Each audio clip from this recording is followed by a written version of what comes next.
Hey, welcome back, Mather Heights. This is Eddie's fourth graders. Can you believe it? We only got 5 chapters left. And we'll be done with By the Great Horn Spoon by the great Sid Fleischman. Today, we're going to start with chapter 14. That chapter 13 was pretty good, huh? Master Jack. What's his name? Jamocha Jack. He was at the auction and they were selling all those neckties. And somebody was talking about going to eat dinner and he said, "We ate." And the auctioneer said, "8, I'll take it."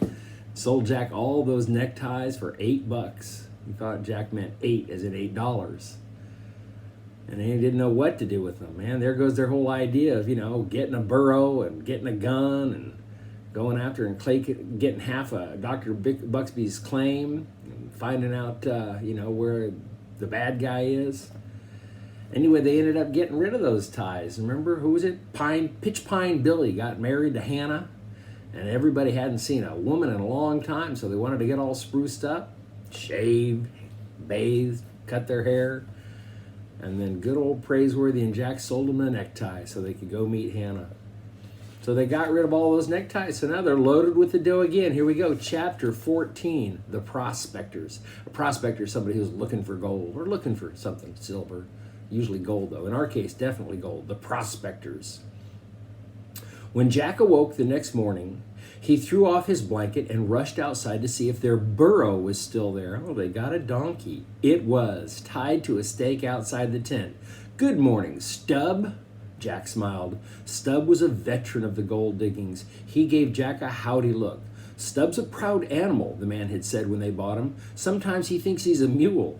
The burro's head seemed almost as large as his hindquarters, and his dark ears stood up like wings of a hawk.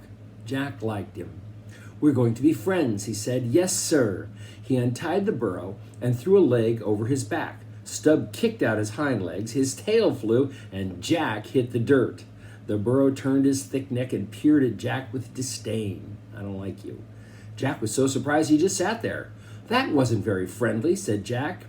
Pitch Pine Billy, standing in the opening of his dusty tent, roared out laughing.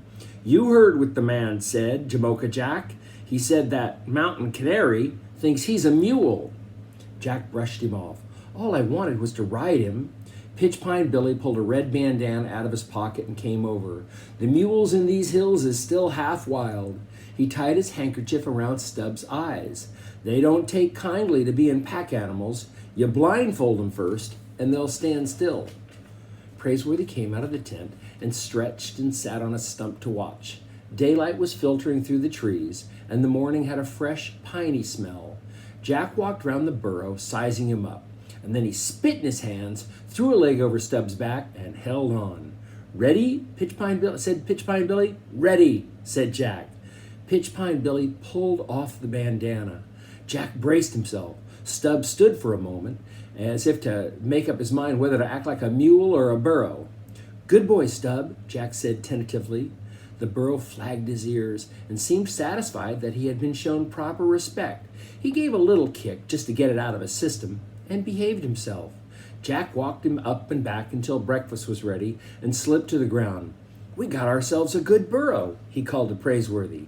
Stub gave a kick as if to protest. "A mule, I mean," Jack corrected himself. After breakfast, they struck the tent. That means they took it down.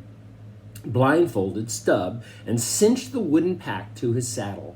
They loaded up their grub and supplies and slipped their pick and shovel through the pack ropes and were ready to leave. Jimmy from town came over with Buffalo John, both still wearing their neckties from the night before. Pitch Pine Billy gazed out over the diggings. "Hangtown just won't be the same with a lady in it." "Goodbye, gents," Praiseworthy said. "I have a good mind to leave with you," scowled Pitch Pine Billy. Other miners came over, and it took 5 minutes to get their goodbyes said. "We'll be looking for you back come the middle of next month," said Buffalo John. "You and the Mountain Ox." Remember that? Praiseworthy's got to fight that Mountain Ox guy to, win the prize for Hangtown. "I'll be here," Praiseworthy said, taking the blindfold off Stub's face. "Let's get going, partner." Praiseworthy picked up their new squirrel gun, and Jack took Stub's rope.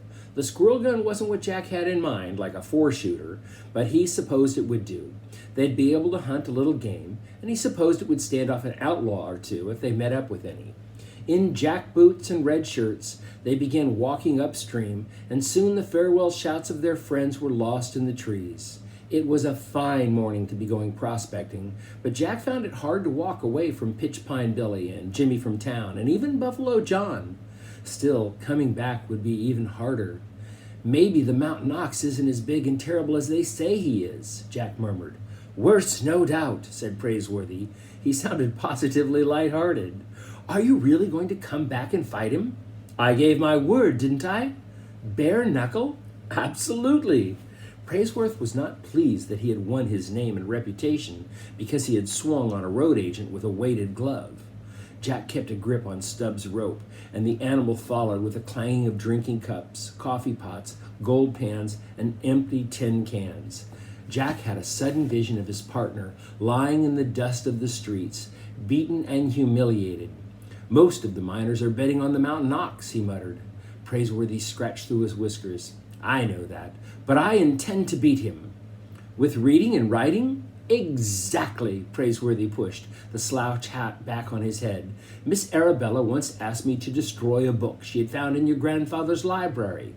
If I remember it correctly, it was called The Gentleman's Book of Boxing, or The Fine Art of Fisticuffs, explained and illustrated. Fisticuffs is fighting with your fists.